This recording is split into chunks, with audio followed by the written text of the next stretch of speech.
Nuestro programa especial de hoy lo comenzamos en Nairobi. Ha finalizado la segunda prueba del Mundial y Carlos Sainz y Luis Moya no han tenido mucha suerte. Luis, al final se fastidiaron un poco las cosas y McKinnon gana su segundo rally consecutivo en este Mundial.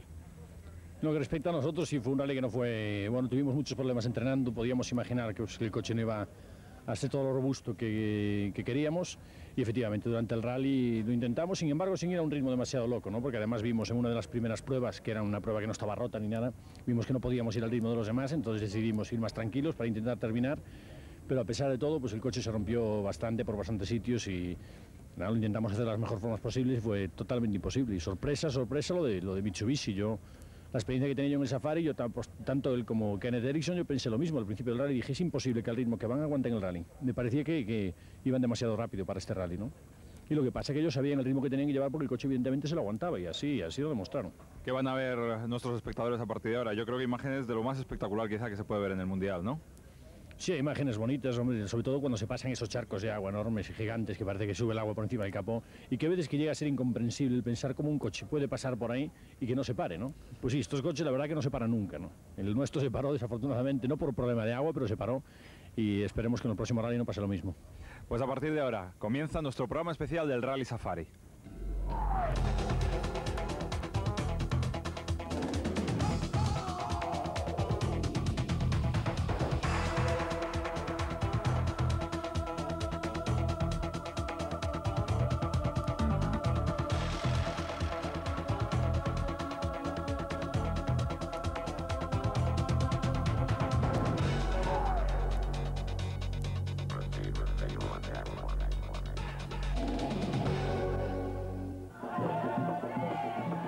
Bueno, la famosa sabana, aquí es donde transcurría parte de este Rally Safari con todo tipo de bichos que están, o sea, se incluyen en la carrera estos, ¿no, Luis? Parece increíble que sí sea, pero al lado de Nairobi, a 10 kilómetros de Nairobi, hay un parque nacional, que es el Parque Nacional de Nairobi, donde si se va con mucha prisa siempre se puede llegar a ver todo tipo de animales, no hace falta desplazarse al famoso Masai Mara o a otros sitios, es decir, los otros sitios son más bonitos probablemente, pero ahí se puede ver todo tipo de animales. Y esta es la fiesta que os ofrecieron la organización, veo que Carlos le da bastante bien al tambor. Sí, creo que los Masáis ahora quieren fichar a Carlos como tamborero, o sea que no sé qué voy a hacer como copiloto. Pues bailar, como baila. Probablemente con el palo ese que me dieron simulando una lanza, ¿eh? Movimiento de cadera impresionante, ¿eh? Sí, yo creo que me voy a dedicar a esto, me voy a ir a vivir con los Masáis ahora. Bueno, conozcamos primero cómo es este coche del Rally Safari. Carlos, el coche de Safari no tiene nada que ver con el resto de los coches que llevas durante el Mundial. Cuéntanos un poco, ¿cuáles son las grandes variaciones que lleva este coche? Bueno, así que se vean estéticamente de fuera son claras. En primer lugar tienes estos plásticos que se ponen, que es para evitar que el barro vaya directamente al limpiaparabrisas en los charcos. Luego hay una serie de protecciones, aparte de la protección que lleva por debajo, que es mucho más grande y más dura. Hay una serie de protecciones como estas mallas metálicas que se ponen en la parte delantera para proteger de piedras. Y luego ya, por ejemplo, esto también es diferente, son unos faros que se llevan, que son obligatorios, sobre todo para que te vean venir, ¿no? O sea, esto más que nada es un distintivo que significa que es un coche de competición, ya que las carreteras no están cerradas. O sea, lo lleváis durante todo el día. Están encendidas, las luces en marcha. Sí, las luces estas están encendidas todo el día. Estéticamente desde fuera, esta es otra de las grandes diferencias, que es para cruzar los vados de agua. Y luego, además este año más que nunca, ¿no? Por lo que comentabas antes. Hay mucha agua este año. Y luego, estéticamente desde fuera también se puede ver que la altura del coche es mucho mayor, va cerca de 4 centímetros más alto que cualquier rally de tierra europeo. Y luego, también desde fuera, puedes apreciar estos cristales, que son unos cristales tintados para evitar el calor, para evitar que en el interior del vehículo haga tanto calor, ¿no? Por eso. Y luego dentro, como puedes ver allí un poco diferente a lo demás, son los dos botones que llevo yo en el volante.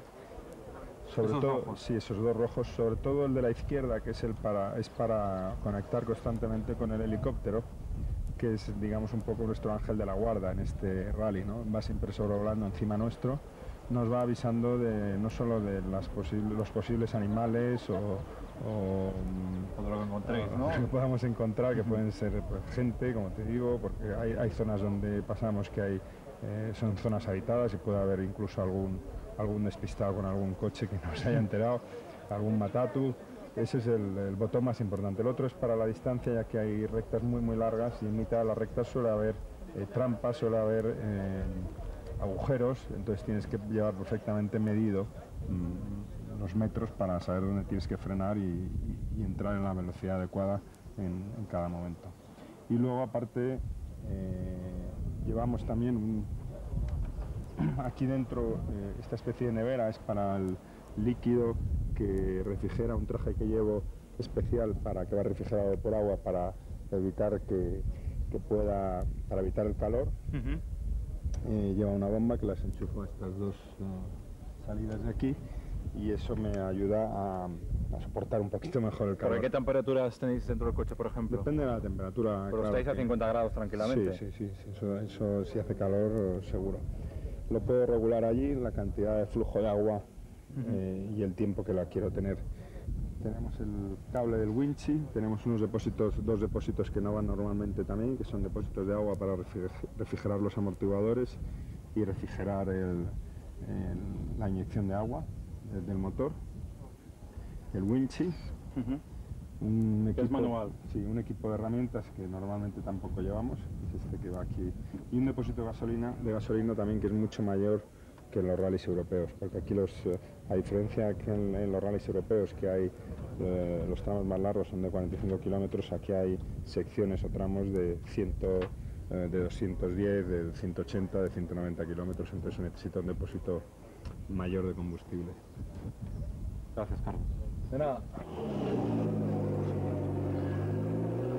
Conocido ya cómo es este coche especial, no tiene nada que ver con el resto de los coches que participan en el resto de las pruebas del Mundial. Ahí vemos el Toyota, los Subaru, todos con la toma de aire por encima. Y vamos ya a la primera jornada y antes de empezar hablábamos con Carlos Sainz para que nos contara un poco cómo iba esta jornada. Carlos, a punto de comenzar el Rally Safari, que al menos en principio se plantea complicado por la situación de cómo están los tramos, ¿no?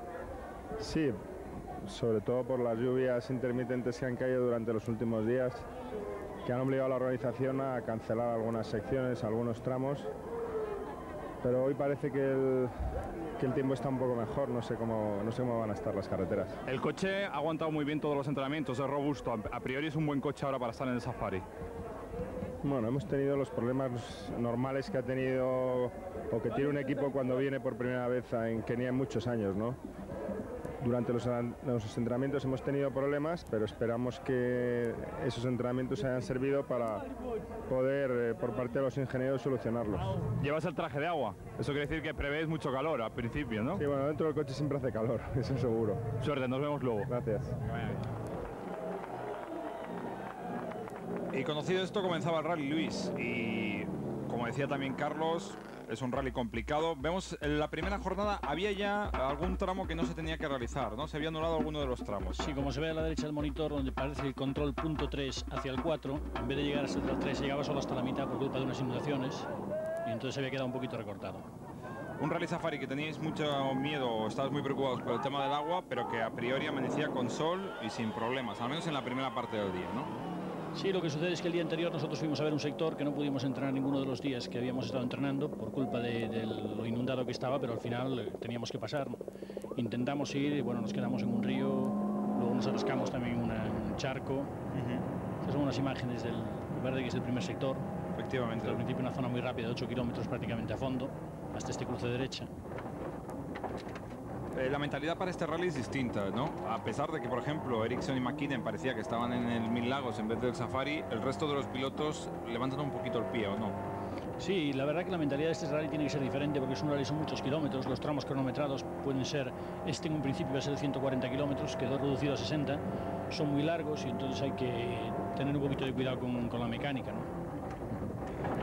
El Ford con toda su preparación especial. Hay que decir que en este primer día ya lo que nos dio la sorpresa fueron las minicámaras, porque veros veíamos, oír el coche lo escuchamos, pero a ti no te oíamos. No sabemos muy bien el porqué, son los misterios de la técnica. Ahí ya haces indicaciones. Aquí los tramos, ¿cómo los cantas? No, de vez en cuando alguna indicación, por ejemplo, en esas curvas parece que como hay mucha gente no se llega a ver muy bien dónde está exactamente el desvío. Y entonces procuro indicarle a Carlos con la mano o hacer algún gesto, decirle hasta los coches o hasta la gente. para que tenga un poquito más de referencia donde tiene que empezar a frenar. Cosas importantes a decir desde rally. Primera, los tramos están abiertos, por ahí pasa todo el mundo. Sí, ese es el motivo por el que llevamos un helicóptero, todos los pilotos oficiales lo llevamos encima de nosotros y nos van avisando de bien los vehículos que vienen en sentido contrario o a favor, de si hay animales o no, porque podemos encontrar jirafas, cebras, elefantes o cualquier tipo de animal salvaje. Y entonces siempre es muy interesante saberlo, ¿no? Porque por ejemplo llegar a ese rasante que se ve enfrente y se ve como viene un coche a la izquierda, pues es importante saber que detrás del rasante no hay nadie. Bueno, y era el primer día, el primer tramo. Colin iba como una moto. En el primer tramo Colin marcó el mejor tiempo. Segundo fue Ericsson, compañero en el equipo Subaru, a 24 segundos. Y tercero este hombre, Tommy McKinnon, a 48 segundos, que parecía que no estaba en el Safari, ¿no? Era su primera participación, si no me equivoco, su primera experiencia de verdad. Y bueno, parecía que esto no iba con él, era otra cosa. Salieron con un ataque muy fuerte. Evidentemente, y como decía al principio en las imágenes, sabían el ritmo que el coche les podía permitir llevar, pero la verdad es que sí que salieron. Yo veía las marcas que dejaba Colin delante el primer día que íbamos detrás de él y trazaba y conducía como en cualquier rally de Europa.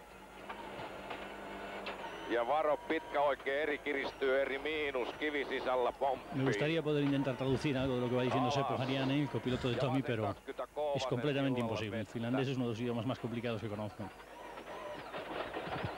Esto ya es una parte del segundo sector que terminaba encallado y ese es uno de los ríos que entrenando nos costó mucho pasar porque estaba demasiado inundado. Hay que decir que luego ya lo iremos viendo a medida que avance. Ahí escuchábamos el helicóptero, que a partir de la segunda parte del día empezó a llover y se complicó muchísimo más el rally. Y ahí Subaru, que la verdad es que la presencia frontal del coche no tenía nada que ver con el resto, ¿no? Subaru parecía como muy normalito, se le notaba que era el coche del Safari, quizá por la toma de aire. No, y la verdad que las cosas como son, y hay que ser honesto en esto, y tanto Subaru como Mitsubishi hicieron un buen trabajo y se vio luego en el resultado, ¿no? Sorprendía a todos un poquito la presencia del Subaru, parecía un coche bastante europeo, con la salvedad de la toma de aire, el snorkel, como le llaman, que parece un submarino el coche, pero con la salvedad de eso parecía un coche bastante europeo y sin embargo el resultado pues fue bueno. Y Toyota, que no estaba Cancunen, pero sí que estaba este hombre, Ian Duncan, un hombre de la tierra que a priori era el gran favorito. Desde luego yo contaba con él para el triunfo, perdón, porque es un piloto muy experimentado en este rally, lo conoce todo y sobre todo cuando se complican las situaciones como apareciendo agua o charcos, él conoce bien el terreno y sabe por dónde puede pasar, sabe dónde hay más profundidad o menos, entonces esa experiencia se nota mucho. Lo que pasa es que después fue muy difícil para él incluso mantener el ritmo tanto de Tommy McKinnon como de Kenneth Ericsson. Vosotros estabais en tiempo porque entre los 5 primeros en el primer tramo, por ejemplo, Carlos Sainz marcaba minuto 42 de Colin McRae y Duncan estaba por delante vuestros a 1.39, o sea, estabais ahí en el tiempo de los mejores. Sí, el ritmo que habíamos llevado en el primer tramo era un ritmo bastante rápido para lo que es el Safari, pero era un tramo, como se puede apreciar en las imágenes, donde prácticamente no hay agujeros, entonces no se puede conducir por mucho que el coche a lo mejor no tenga la robustez necesaria, pues eso lo soportan bien, ¿no? Entonces por eso probamos un poquito a correr en los primeros tramos, primer y segundo sector en particular, ¿no? Pero después incluso así vimos que estábamos un poco lejos de ellos. Shinozuka es el otro Mitsubishi, es un hombre que va muy a conservar y a intentar terminar, y si suena la flauta, como digo yo, pues puede meter un ataque en el último momento y colarse entre los primeros, ¿no? Sí, es un piloto, hombre, de experiencia en este rally, no es de los mejores volantistas que hay, pero siempre ha hecho resultados dignos, es decir, siempre termina, que es lo que a lo mejor el equipo busca, tener un tercer piloto que le asegure unos puntos en caso de que falle alguno de los de arriba. Este es Marco Galanti, un piloto paraguayo, y corría en este caso con Martín Cristi como copiloto, el que era copiloto antes de Jorge Recalde. La verdad que era una de las parejas más divertidas del Safari, ¿eh? Tuvimos oportunidad de compartir buenos momentos con ellos. Luego los veremos desde dentro del coche, que es otra visión también de la carrera. Bueno, hay que decir que en este Rally Safari había de todo, incluso Audi conducido por padre e hijo. Sí, este es Rudi Stoll y su hijo que ahora participa, en Rudi Stoll, que va como copiloto con Jürgen Bertel. Jürgen Bertel era el team manager de Toyota cuando nosotros estábamos en Toyota, y corre en este rally un poco por aventura, lo lleva corriendo muchos años, le gusta ir a África, le gusta Kenia y participa e intenta llegar al final siempre que puede. Y los Grupo N, atención a este coche, que esta es la gran estrella, la gran figura ahí, ¿eh? Es el héroe local sin lugar a dudas. Patrick Ngiro, aparte de ser una magnífica persona, es un gran relaciones públicas, se ha ganado a todo el público africano, y bueno, no solo africano sino al japonés, porque ha estado mucho tiempo en su vida en Japón, habla el japonés perfectamente, y la verdad que eso ahí se puede ver cómo las carreteras están efectivamente abiertas y te encuentras coches de frente. Entonces, de eso es una gran ayuda para nosotros el llevar el helicóptero, cosa que otros equipos pues más modestos no pueden permitirse. Claro, esta gente se puede llevar los sustos y en sí se los llevan, ¿no? Porque se encuentran absolutamente de todo en los tramos. Es otra mentalidad la forma en que corren, no van más tranquilitos y más pensando en terminar el safari, que para ellos ya es una victoria llegar al final. Seguía transcurriendo el día, aún no habíamos pasado el Ecuador de esta primera jornada, de los dos primeros tramos. Ya el segundo del día era el Oquillado, que ya eran 160 kilómetros aproximadamente, pero también con las variaciones esas de los cortes de carretera también quedaban reducidos. O sea que aparte teníais un pequeño lío de tramos, ¿no?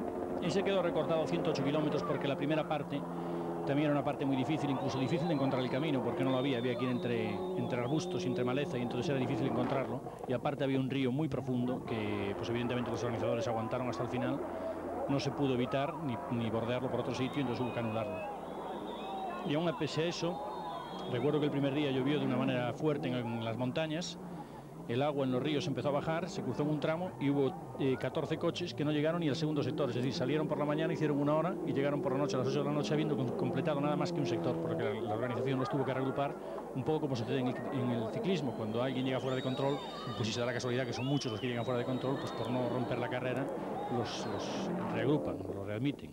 En el segundo sector, estamos ahora en el coche de Ericsson. Ericsson iba segundo detrás de Collin a 23 segundos, tercero era Tommy a unos 44 segundos y vosotros estabais en cuarta posición.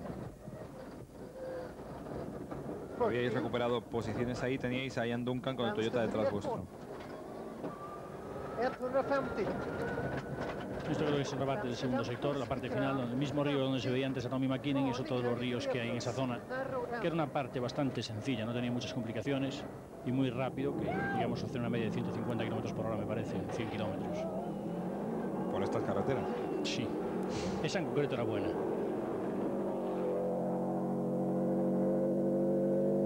Iba transcurriendo el día, continuos ataques. En esos momentos el coche se aguantaba bien. En esta primera parte del día, problemas poquitos. Un poco de motor, pero poquita cosa, ¿no? Se os calentaba un poco el primer día era un día bastante sencillo, poco duro para lo que es el safari, salvo el tercer sector, donde ya había aquí algunos baches y algunos agujeros importantes, donde, por cierto, rompimos un amortiguador trasero.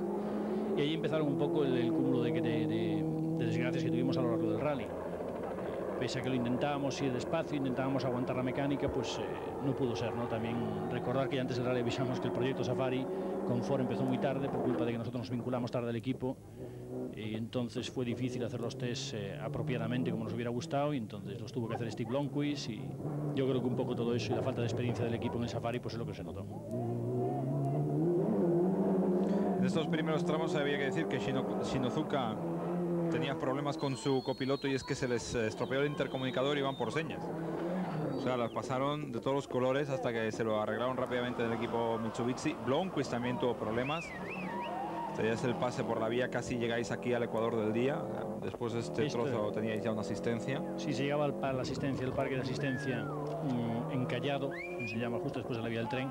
Había esta curva izquierda, luego una recta, me parece, una curva a la derecha, y estaba el control horario. Efectivamente, pues no todos llegasteis tan bien. Aquí vemos que vosotros ibais bien, que ibais de momento aguantando el ritmo de arriba. Había problemas, pero los menos. Tommy seguía muy cerca de los Subaru. Collin y Ericsson eran quienes marcaban el ritmo de carrera. Y el que tenía todos los problemas del mundo, a pesar de ir rapidísimo, era Liatti, que le vamos a ver aparecer de un momento a otro en el Subaru. Liatti, que corría con el Subaru que utilizó Kenneth Eriksson para entrenar, porque el equipo Subaru no estaba capacitado para llevar 3 coches. Entonces Piero Liatti entrenó con un Subaru, un Legacy Station Wagon. Entrenó todo el rally, así pasó una vez nada más que por los tramos. Hacia los últimos días, cuando Kenneth terminó de entrenar, se lo cogió un par de días, pero poco pudo hacer, ¿no? También iba en plan de terminar y coger un poquito de experiencia en ese rally. Quien iba muy fuerte también era Marco Galanti, ¿eh? De momento iba a por vosotros totalmente. Sí, no, la verdad que estaba haciendo un rally bueno. Además el Toyota es un coche, sobre todo el Toyota que lleva él, ese modelo, no el nuevo, este modelo fue un modelo muy seguro siempre en el Safari. Fue muy que ganamos Carlos y yo el Rally Safari en el 92, el Toyota el Carlos Sainz, y este coche era un coche muy experimentado y se sabe que es nada más que ponerle gasolina y agua y llega al final. Les escuchamos. Derecha rápida, corta, baja 3, para puente 2. Allá abajo es derecha rápida, corta, baja 3, para puente 2 y sube a fondo. Puente 2, Marco. Esto se lo recalca para que Probablemente el piloto lo haya escuchado ya, pero siempre los copilotos, cuando tenemos un poquito de tiempo, procuramos repetir para no... Larga, se cierra poco.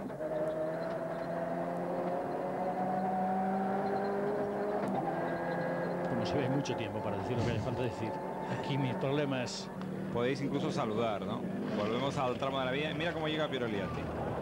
Fíjense en la rueda, bueno, en la rueda, en la llanta, porque la rueda no está. Ahora veremos en otra toma.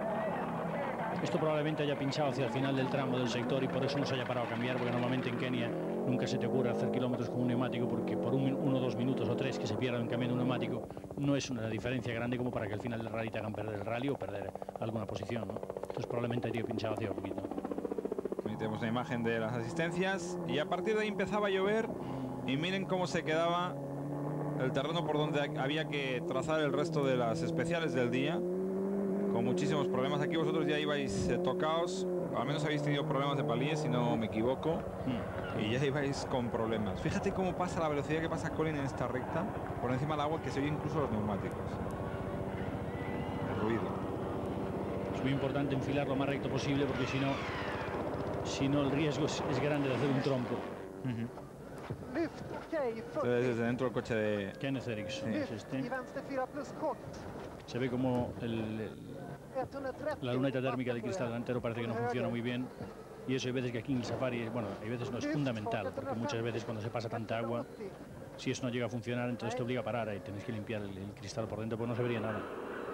Tommy, que ya también empezaba a ponerse las pilas, seguía poniéndoselas y que no aflojaba para nada. En esta recta pasaban sexta a fondo, ¿no? Aquí se pasa todo trapo. Sí, probablemente nosotros iríamos, me imagino que en séptima, porque en esta rally llevamos una caja de 7 velocidades para tener un poquito más de velocidad punta. Ahí venís, y detrás vuestro venía Eriksson. Eriksson, que también en este sector, si no recuerdo mal, creo que tuvo un problema con un palier también. Y el problema cuando llueve así, sobre todo hay diferentes tipos de terreno. Hay uno que es arcilloso, le llaman el clay, que patina mucho, entonces y el barro se pega al neumático de tal forma que luego no se saca, entonces queda como un slick, como un neumático liso. Aquí ya después de este trozo que estamos viendo os neutralizaban, porque kilómetros antes, en un río que habíamos pasado todos, es donde perdieron la vida los 3 ingleses cruzando con el Land Rover por el río, debido a las lluvias y a lo que comentabas, a la crecida del río, ¿no? Eso nos pasó el día anterior del rally, fuimos a mirar un tramo, el helicóptero nos empezó a avisar y nos dijo apurar, que viene el agua. Intentamos apurar, no llegamos al río a tiempo, intentamos bordearlo por otro sitio, pero ya había llegado tal cantidad de agua, tuvimos que esperar, pero llegó un momento en que no podíamos esperar más, porque si cae la noche es peligroso, y entonces decidimos intentar pasarlo. ¿Qué sucedió? Que el río tenía tanta fuerza que nos llevó, nos arrastró.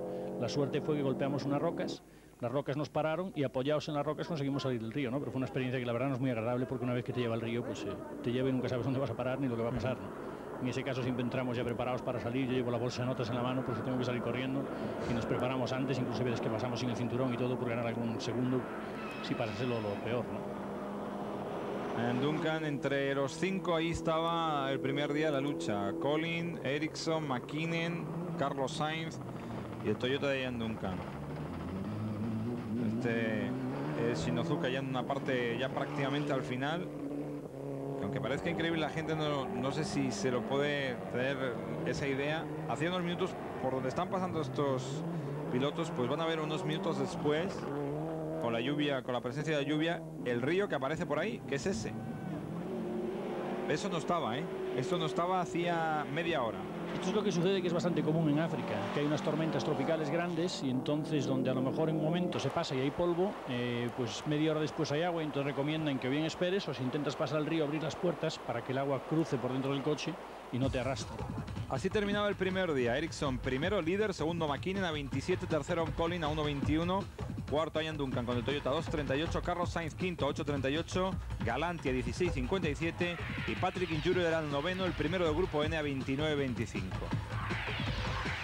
Una primera jornada donde también Marray había tenido problemas al final y por eso Eriksson iba de líder. Y comenzaba el segundo día y comenzaba también con tramos que no se realizaban, Luis.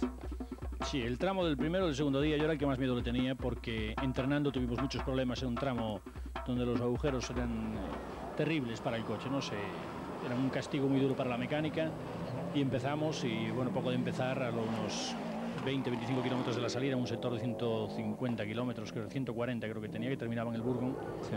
Pinchamos, fue cuando nos bajamos, Carlos y yo la verdad que cambiamos el neumático bastante rápido, porque lo que hacemos en esos casos es subirnos a una cuneta, de manera que no tengamos que usar el gato, entonces dejamos una rueda en el aire, la que queremos cambiar, la cambiamos muy rápido, en ese momento bajaba el helicóptero y los mecánicos, la verdad, pues ahí para poner la rueda atrás en el maletero, al abrir el maletero, intentar ponerla de repuesto, la otra que llevábamos, pues nos liamos un poco y justo cuando queríamos salir apareció Marco Galanti, que salía detrás de nosotros, nos pasó y fuimos en su polvo unos 50 kilómetros. O sea, que tragasteis todo y más. Todo el polvo, además es muy desagradable porque el polvo es el peor enemigo, yo creo que es mucho peor que la niebla porque no se ve absolutamente nada. Y este segundo día, entre los dos primeros, se inicia una lucha absolutamente digna de cualquier rally europeo, entre McKinnon y Ericsson, que iban al segundo en el tramo. O sea, no seguíamos no estando en África, estando en cualquier rally europeo. No, fue una sorpresa mayúscula, la verdad que sí. A ver, vemos cruzando uno de los pocos ríos de este tramo, porque los otros estaban secos, no llovía, y solo tenéis esa especie de río que era más un charquito que un río, ¿no? Aquí ya os habían comenzado los problemas. Aquí veis camino del service de la asistencia de Camarini y empiezan a pasar coches y vosotros no pasáis, y ahí ya os habíais quedado tirados.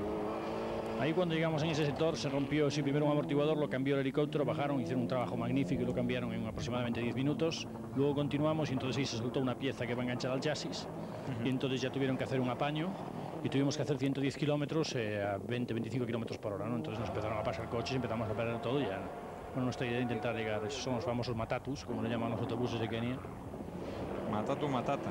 Y este es el terreno que parece que es un terreno que tiene mucho grip y que agarra mucho. Pues este terreno cuando se moja, eso es el terreno arcilloso, es terrible, es inconducible, parece como...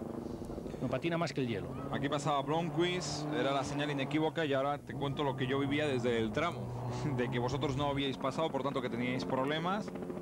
También pasaba Shinozuka y ya decidimos ir hacia la asistencia. La verdad es que he vivido asistencias con vosotros en los rallies que llevo, pero con la intensidad que vamos a poder vivir esta, pues no sé si muchas.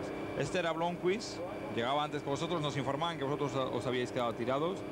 Os habían pasado varios coches, la verdad, no solo gente que teníais, por ejemplo, había grupos Enes que también os habían pasado, porque el Rick Matthews, el copiloto de Enduro, nos había dicho que os habían visto tirados. Y veis cómo llegáis después de poder reparar en el tramo. Y a partir de aquí, cuéntanos, porque tenéis poco tiempo para reparar la avería que vamos a ver. Aquí el tiempo es entre los sectores es limitado entre cada dos sectores, es decir, que tú tienes un retardo máximo de 1 hora y media, por ejemplo, un sector. Ahí estáis destrozados. Entonces, esa hora y media es el máximo que tienes. Si tú pasas esa hora y media, estás fuera de carrera, ¿no? Entonces, nosotros ahí, yo, yendo en el sector, ajusté con el ordenador que llevo yo conmigo, lo ajusté a una media que teníamos que hacer, que eran 71 kilómetros por hora, para saber si la íbamos cumpliendo o no, y la cumplimos justito para llegar con 2 minutos, y luego nos quedaban 20 de asistencia. ¿Qué sucede? Que entonces pues dije, bueno, vamos a utilizar 21 o incluso 22 porque me permitía entrar en el 22 e intentar arreglarlo aquí, entrar en el control horario del siguiente sector, de manera que luego pasásemos a tener otra vez otras 2 horas de máximo retraso, con lo que se anulaba el periodo de máximo retraso anterior, ¿no? Aquí todo el mundo trabajaba. Este señor que están viendo no es ningún mecánico, ¿eh? No, es el team manager del equipo, John Taylor, antiguo piloto y que lleva muchos años con Ford, incluso estaba con nosotros cuando estábamos en el año 88. Su primer safari creo que lo hizo en el año 74, o sea que es un hombre que tiene mucha experiencia.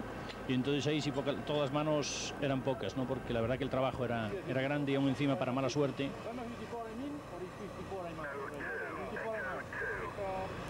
aquí es cuando se empieza a tomar la decisión. Ahora lo escucharemos, que habla Carlos contigo.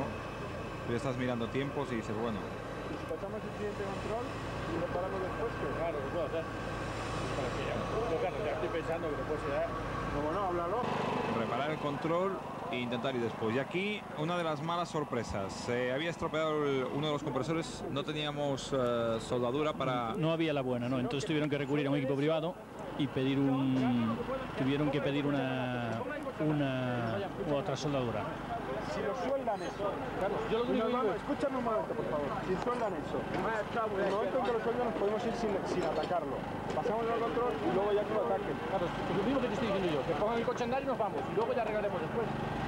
Claro, esa era la idea que teníamos los dos, claro, hay tensión siempre, pero la idea que teníamos era esa, ¿no? Porque teníamos la experiencia de que en el año 90 con Toyota nos pasó una cosa parecida. Se nos rompió el coche, entonces pasamos el control horario, en aquel entonces sin radiador ni nada, para poder tener 2 horas después. Y entonces aquí pues fue lo que yo había hablado con John Taylor, ¿no? Lo que pasa que, bueno, luego se verá, iremos comentando a la medida que nos lo enseñen las imágenes. Esa es la pieza. Esa es la famosa clave. pieza que se rompió y la que tienen que soldar. Y entonces lo sueldan con una soldadura pues de un equipo amateur, que pues a lo mejor pues para cualquier otro tipo de soldadura valdría, pero para una tan importante como era esta, pues no llega a soldar. A todo esto, mientras todo el mundo trabaja, lógicamente vosotros intentáis recuperar fuerza, lleváis un montón de horas a una temperatura media de 50 grados, ahí Carlos incluso también arrastrando, ayudando a todo el mundo, ahí estabais entre plato y bebida, todo el mundo trabajando en el coche. Y teníamos el doctor por encima, que además el doctor siempre insiste mucho en Kenia, ¿no? En que bebamos mucha agua, que comamos, que no nos olvidemos, que no importa, por mucha tensión que llevemos, siempre tenemos que llevar algo dentro, porque si no llegará un momento que el cansancio sea demasiado.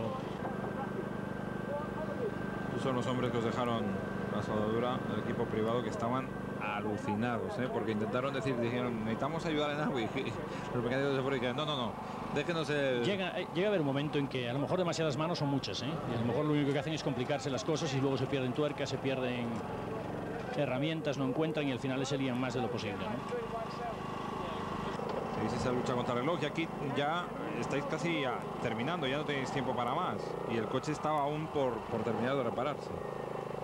Sí, estábamos llegando al final, por eso yo me pongo el casco y enseguida llamo a Carlos para que se venga el coche, de manera que según el coche esté listo, que no tenga que esperar a que nos subamos, es decir, arrancar, porque yo sabía que dependíamos no de a lo mejor de 2 o 3 minutos, sino de 1 o de medio minuto para estar en carrera.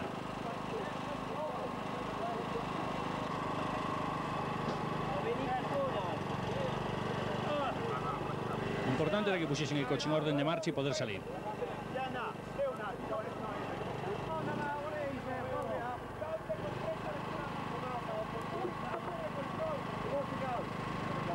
Carlos recordándoles que tienen opción a seguir bajando el coche después del control, que lo dejen como está. Carlos que luce ese modelo de casco de ciclista. Sí, para que le dé el menor calor posible. Veis el coche en marcha, aún siguen los mecánicos trabajando. No está puesta la rueda, hay que poner la rueda todavía.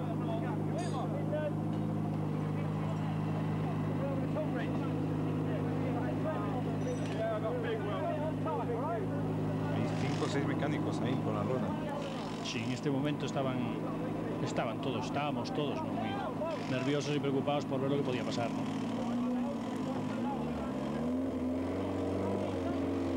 Por lo que va a suceder ahora es que al arrancar aquí, según arrancamos y llegamos al asfalto, la pieza se rompe otra vez. Entonces es cuando llamamos por la radio, Carlos llama por la radio y dice que se ha roto otra vez, entonces tenemos que salir, vamos a hacer el control horario y entonces los mecánicos, el jefe de mecánicos dice que mejor que no lo intentemos porque no nos garantiza que tenga una seguridad total, Y entonces yo dije a Carlos, mira, por lo menos entramos en el control y tenemos 2 horas más. Bueno, pues esta es la otra cara. Tim, can we repair after the control? Stand by.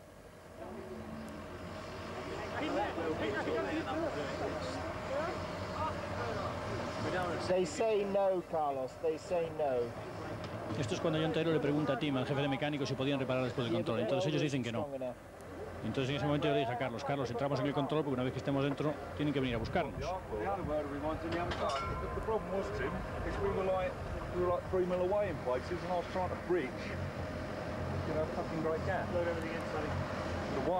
Voy a intentar no traducirlo todo a pie de la letra, porque si no algunas palabras saldrían malsonantes.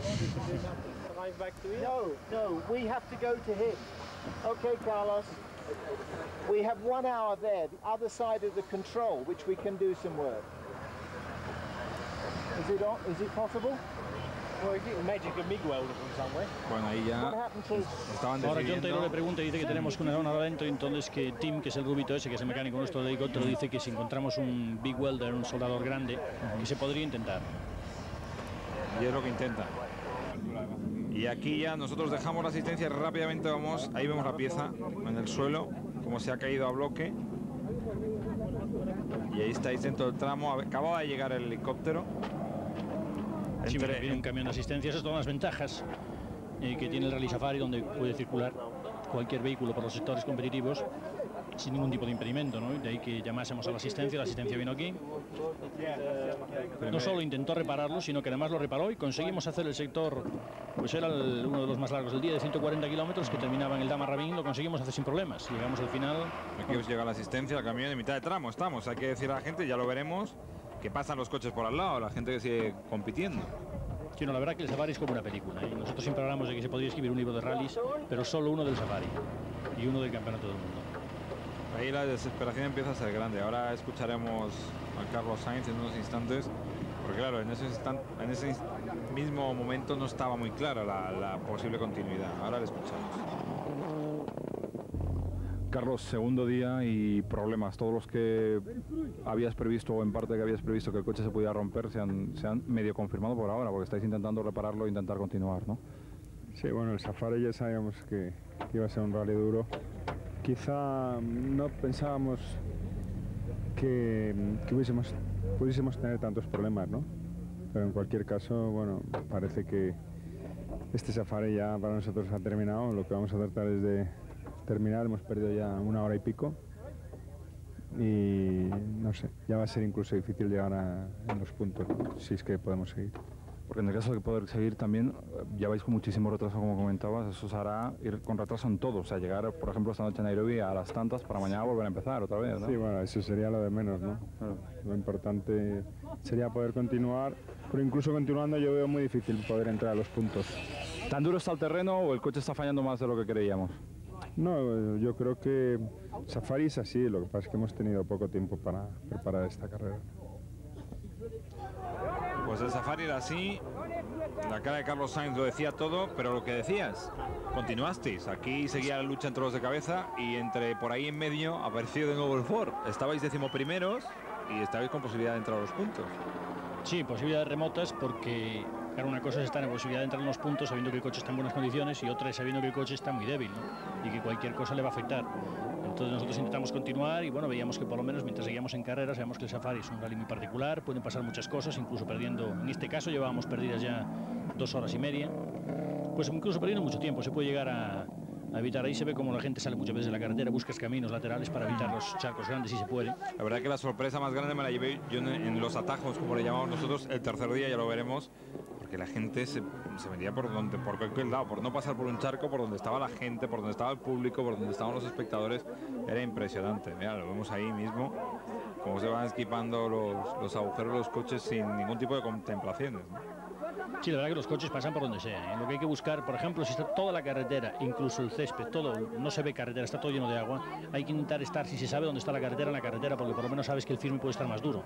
Si te vas a la hierba, por a lo mejor patine más, encuentres más barro y te quedes, ¿no? Si, pues por el contrario, se puede ver la hierba lateral y el charco está cambiando la carretera, pues si lo puedes evitar, lo evitas, porque el pasar a fondo el charco, pues a lo mejor, o pasarlo por una, pues son 5 segundos, pero que 5 segundos en este rally, pues no van a decidir la victoria, ¿no? A esta altura de carrera, Ericsson y McKinnon seguían luchando. Por atrás estaba Ian Duncan, porque Colin McRae también tuvo problemas. En este segundo día atropelló a un espectador y tuvo problemas de amortiguación. En un instante le vamos a ver cómo tuvo que aterrizar el helicóptero para reparar lo que era la parte de amortiguación trasera. Y es que lo raro es que no se rompan los coches tal y como está el terreno, ¿eh? No, la verdad es que sorprende que no se rompa más de lo que se rompen, porque hay veces que se pasan por unos sitios que es inexplicable. Y hay que también puntualizar que la lucha entre los dos, tanto entre Ericsson como McKinnon, era de segundo arriba a segundo abajo. Seguían con la táctica de ir fuertísimos y de ir a ritmo de rally europeo y no de Safari. Este es Colin McRae, instantes antes de que rompiera, y que obliga, ahí lo vemos, a reparar la suspensión trasera izquierda. Los mecánicos del helicóptero, hay que decirlo, o sea que eso es lo que vale, que aterrice el helicóptero, que llevan unas piezas, ¿no? Si el helicóptero generalmente, el problema en Kenia por la altitud, tienen una limitación más grande de peso que pueden llevar, ¿no? Entonces, pues aparte de los mecánicos que llevan pues lo que pensemos que es lo que pensamos todos los equipos que es lo que más vale que se rompa, como puede ser un amortiguador y un palier, y punto y se acabó. Incluso no llevan gato, el gato lo utilizamos en el coche. A veces llevaban una rueda de puesto, otras veces no, porque si no el peso es muy grande y entonces el piloto del helicóptero no se quiere arriesgar, ¿no?, a que haya un incidente por culpa de exceso de peso. Ian Duncan, que seguía, como decíamos, en tercera posición. El susto lo protagonizó. Ahí vemos lo que comentamos. Ian Duncan teniendo que apartar a un camión que está en mitad del tramo. Sí, no, eso es un problema sobre todo si se encuentra después de un rasante, por ejemplo, un sitio que no se ve y que el helicóptero no te puede avisar, bien porque sucede lo que pasa ahora, que hay polvo, o bien porque no tengas el helicóptero. Entonces sí que es peligroso y puede llegar a haber accidentes, como así ha pasado en algunos años, ¿no? Gracias a Dios este año pues no hubo grandes desgracias, a pesar de, aparte de lo que pasó con aquel río, pero entre choques de pilotos con matatus o con vehículos locales, pues no hubo la verdad ninguno. Sorprenda que se pueda ir a esas velocidades. Ahí os vemos en funcionamiento en este segundo día también. Ahí es cuando íbamos en el polvo de Marco Galanti. Esto había sido una de las imágenes de la mañana, que poco después además Marco Galanti iba adelante y entonces nosotros empezamos a cogerlo, vimos y nos llama el helicóptero y nos dicen se ha salido el Toyota, y efectivamente 10 segundos después salimos y nos paramos y abrí la ventana y le pregunté a Martín, aparte de ser amigos, el Rally Safari es lo que tiene, yo lo comentaba con Martín Cristi al final, y es que es un rally donde hay un espíritu de compañerismo que no sucede en otro sitio. Martín me decía que el 90% de los coches que pasaron detrás de ellos cuando tuvieron el accidente se pararon para preguntarles cómo estaban, cosa inaudita porque en ningún rally normal la gente no se para. Aquí lo importante es intentar llegar al final y el que llega al final en el Rally Safari es ganador del rally, ¿no? Sobre todo para equipos amateurs. Nosotros vamos con otra mentalidad, pero para los amateurs llegar al final es importantísimo. Estamos dentro de vuestro coche. Me decía mi Martín después, en broma por la noche, que estaba más preocupado por la minicámara que se rompió, a ver si se había grabado o no el vuelco. Al final no se grabó y el accidente fue de órdago, ¿eh? No, fue espectacular, sí, sobre todo yo incluso nos asustamos, Carlos y yo, cuando llegamos. Ahí se ve, como subo la mano para cerrar la escotilla, porque llegando al agua, como no cerremos la escotilla, terminamos empapados. Entonces ahí, todo el agua que sale del cristal, si nos cerrásemos la escotilla de arriba, que por cierto era un sistema que funcionaba a las mil maravillas, que incluso cuando estábamos en el Toyota, ahí en ese rally, pues había veces que no llegaba a cerrar del todo, o no era cómodo, entonces ahora pues espera un poquito y cuando se pasa a una zona de charcos, pues se vuelve a abrir otra vez. Porque es una gran ayuda, pese a que el aire sea caliente, el que entra sigue siendo una gran ayuda. Hemos visto cómo abría esa escotilla desde dentro del coche. ¿Qué velocidad punta está dando, por ejemplo, el Ford ahora? En este rally 201 fue lo máximo que alcanzamos, que además creo que fue en el asfalto, en la tierra se alcanzó un poquito menos. Y en proporción a los otros coches, por ejemplo a Subaru y Mitsubishi, creo que el Mitsubishi, ¿no? Me dijo Tommy McKinnon que creo que eran 215 km/h, tenían más velocidad punta que nosotros. Nosotros no conseguíamos alcanzarla y el 201 ese lo alcanzamos en el asfalto, pero en la tierra, como digo, el coche se hace más pesadito y entonces es más difícil alcanzar velocidades altas, pero sí, 180 se rueda muchas veces, 185 km/h es bastante normal. Entre los tres primeros a estas alturas de día ya no había una diferencia mayor de unos 20 minutos aproximadamente. Sí, Colin, que ya estaba a más de 40 minutos y ni que decir tiene que a partir de ahí todo el mundo ya llevaba de hora para arriba, pero que eso, como muy bien decías antes, no es nada en el Safari, es estar en los puntos siempre. Sí, aquí perdiendo un par de horas se puede llegar tranquilamente a la cuarta posición o quinta posición o incluso más arriba, ¿no? Dependiendo un poco de lo que aguanten los que van delante.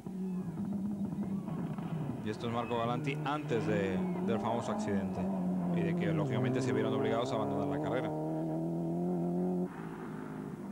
Y en cuanto a los grupos N, pues bueno, seguían las luchas ahí.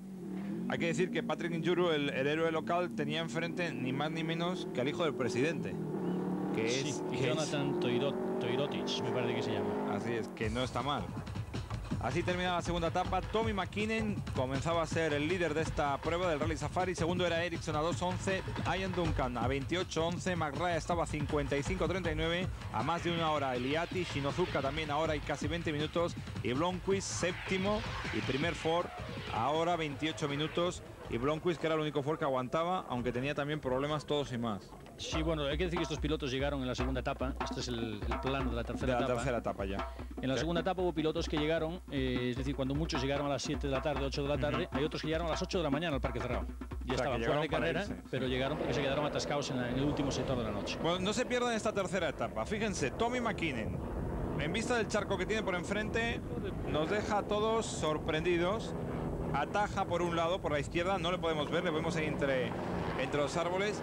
Y aquí Tommy se confunde, sigue recto y tiene que volver hacia atrás, porque tendrá que venir a salir por esos troncos que hemos visto ahí. Tommy llegará aquí al final del camino, se equivoca, tiene que volver atrás, aquí rompe los troncos, no tiene ningún problema lógicamente. Esta es una parte que nosotros entrenando la pasábamos por la parte izquierda, si no recuerdo mal, por la parte izquierda, por el campo de la izquierda. Lo que sucede es que hay veces el helicóptero puede ser de una gran ayuda o incluso delicado, ¿no? Porque el helicóptero llega y te avisa y dice hay un agujero de barro y entonces te dice pasar por la derecha o por la izquierda si a lo mejor ven marcas de los coches que han pasado antes. Pues ahí está Duncan por la derecha. No, creo que este era justo antes del control horario, me parece, que este era justo el final del sector. Efectivamente. Del primer sector de la mañana, y sí se pasaba por la derecha. Sí, lo que pasa es que hay que estar muy atento porque efectivamente no se ve mucho la entrada en la carretera, entonces o la tienes marcada con metros o no puedes pasar. Y Duncan sin ningún problema, ¿eh? Vale, lógicamente juega en casa.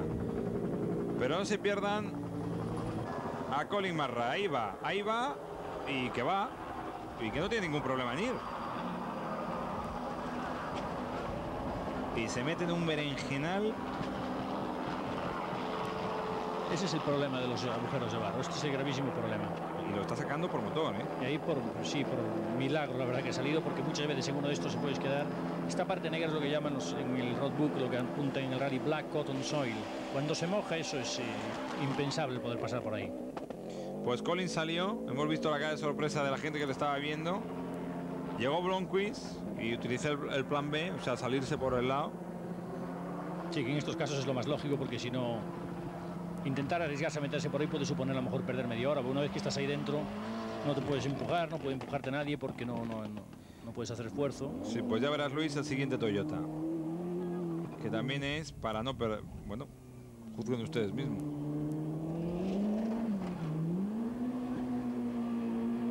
Ahí lo que sí, cuando se decide pasar un charco de estos, pese a lo que la teoría podría decir a cualquier persona que conduzca en Europa, cuando ve el barro que hay que pasar despacito y con una marcha larga, que hay que pasar lo más rápido posible y a la mayor velocidad posible.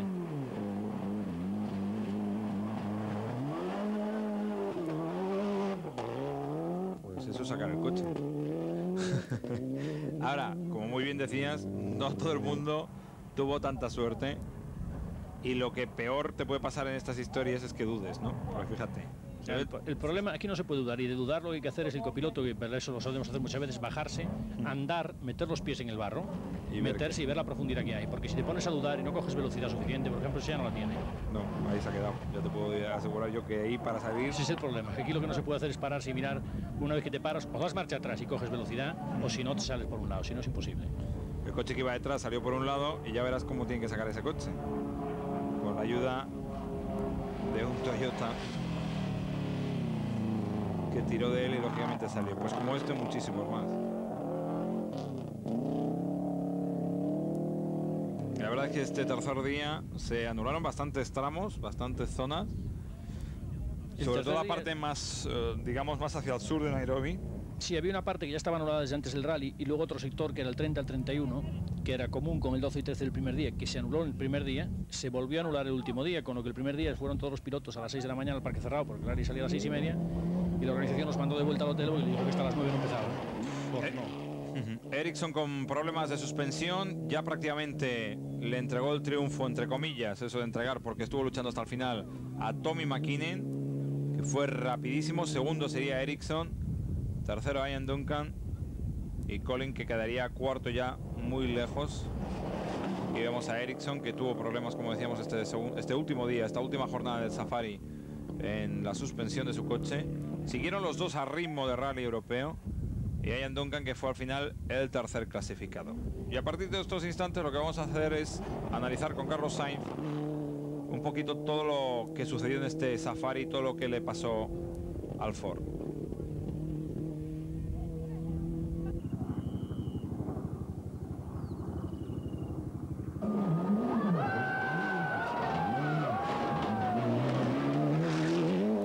Carlos, acabó el Rally Safari hoy. Ha ganado Tommy McKinnon, que ya lleva 2 de 2, y vosotros sin tanta suerte. Al final el Ford se rompió ayer. Un poco, ¿qué valoración haces de este rally? Las valoraciones yo creo que vienen ahora, ¿no?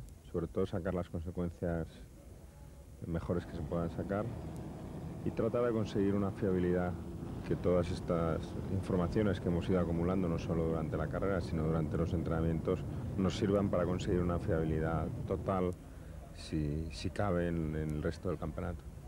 ¿Has tenido tantos problemas como creías o te ha sorprendido el coche porque a lo mejor esperabas que aguantase más? Hemos tenido problemas, pero ha habido, yo creo, sobre todo uno de los problemas que nos retrasó mucho y que fue de auténtica mala suerte. Se quedó parte de un tornillo dentro de partido dentro de una pieza, y eso fue lo que más nos retrasó, ya que impidió el reponer la pieza rápidamente. Desde el principio siempre has dicho que este rally es aparte del Mundial, ¿no? No cuenta, por decirlo así, como el resto de las carreras. Las conclusiones que hayas podido sacar aquí sí que te van a servir, por ejemplo, a nivel robustez para rallies tipo el que nos viene ahora, que es Indonesia o el sin siguiente. duda, para cualquier carrera esto es un banco de pruebas inmejorable. Y entonces, si hay algo para lo que sirve el Rally Safari es para conseguir esa robustez y esa fiabilidad de cara a cualquier rally, porque aquí se someten a las piezas y al coche a un esfuerzo tan grande que se consigue, si consigues que aguanten, consigues una fiabilidad para el resto del campeonato. Dejando un poco la carrera que has realizado tú aparte, ¿te sorprende, por ejemplo, que McKinnon haya conseguido 2 victorias en las 2 primeras pruebas del Mundial? Bueno, eso da un poco la línea o el nivel que en estos momentos está no solo Mitsubishi, sino Tommy McKinnon también. Ha tenido un inicio de temporada fenomenal, pero queda todavía mucha temporada. Ahora empezamos, digamos, la parte un poco más normal del campeonato de tierra. Entramos en una fase me parece que son 4 o 5 rallies consecutivos todos de tierra. Empezando por Indonesia, que desconocemos, pero a partir ya de Grecia será un poco una parte del campeonato más común y en la que todos conocemos y que todos sabemos lo que hace falta.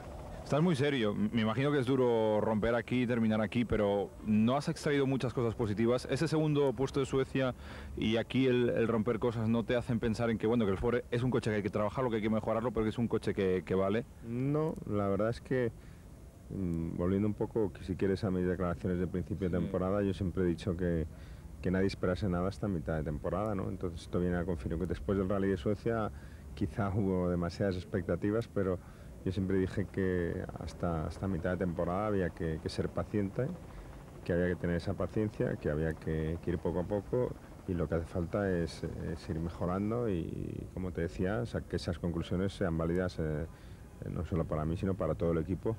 Y por lo tanto no es que esté excesivamente triste, me hubiese gustado por supuesto terminar la carrera, pero no me sorprende en el sentido de, y si recuerdas mis declaraciones a principio de año, así se reflejaban. Así terminaba el Safari. Tommy McKinnon ganador, segundo Ericsson, tercero Ian Duncan con el Toyota, Colin Marrae cuarto, Piero Liatti quinto, Shinozuka sexto y Blomqvist primer Ford séptimo. Después de esta carrera, segunda prueba del Mundial de Rallys, lo que sorprende y con diferencia es el sensacional resultado de Tommy McKinnon, que lógicamente es el hombre que está liderando actualmente el Campeonato del Mundo de Pilotos con los 40 puntos, los 20 sumados en Suecia y los 20 sumados aquí. Segundo es Ericsson, tercero Colin, Carlos Sainz es cuarto con 15 puntos, quinto Duncan, Cancún en sexto y Piero Liatti séptimo. Mitsubishi por marcas es la mejor, seguida de Subaru y de Ford.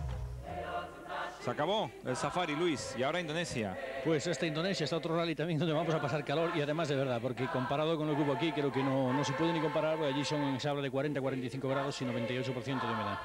Volvemos de nuevo con el Mundial de Rallys desde Indonesia. Muy buenas tardes.